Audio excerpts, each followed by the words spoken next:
Penipuan, saudara, 9 warga Pasuruan melapor ke Polresta Malang Kota setelah menjadi korban penipuan CPNS. Korban mengaku menyetorkan sejumlah uang untuk menjadi pegawai negeri sipil tanpa tes dengan jalur khusus.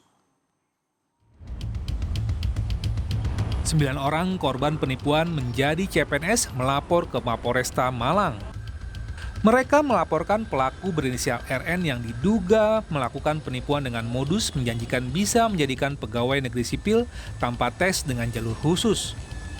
Korban tergiur lantaran tawaran pelaku karena ingin menjadikan anaknya PNS.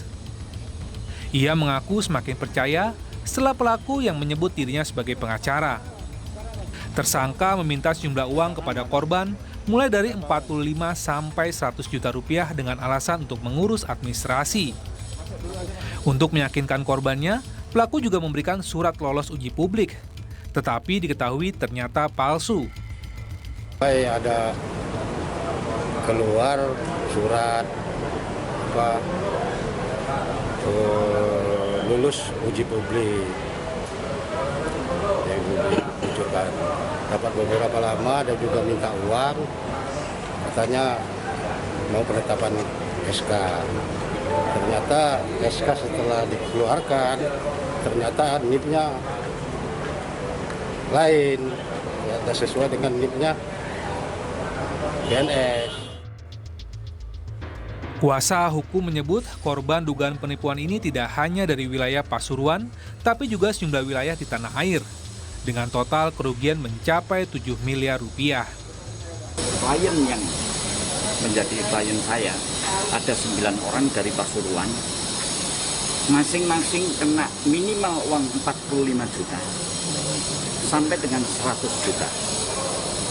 Korban seluruh Indonesia ini di satu orang yang sama kurang lebihnya 150 orang.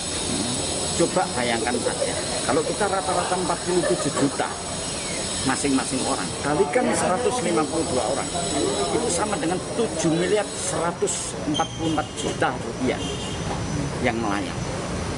Dia dijanjikan masuk pegawai negeri sipil. Sejak 2017 akhir hingga sekarang tidak satupun yang bisa menjadi pegawai negeri sipil tanpa tes.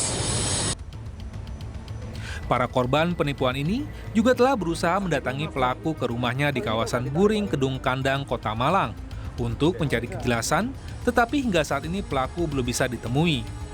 Mereka berharap setelah melaporkan kasus ini ke polisi, pelaku dapat ditangkap untuk mempertanggungjawabkan perbuatannya atas kasus dugaan penipuan. Dedi Prasetyo, Kompas TV Malang, Jawa Timur.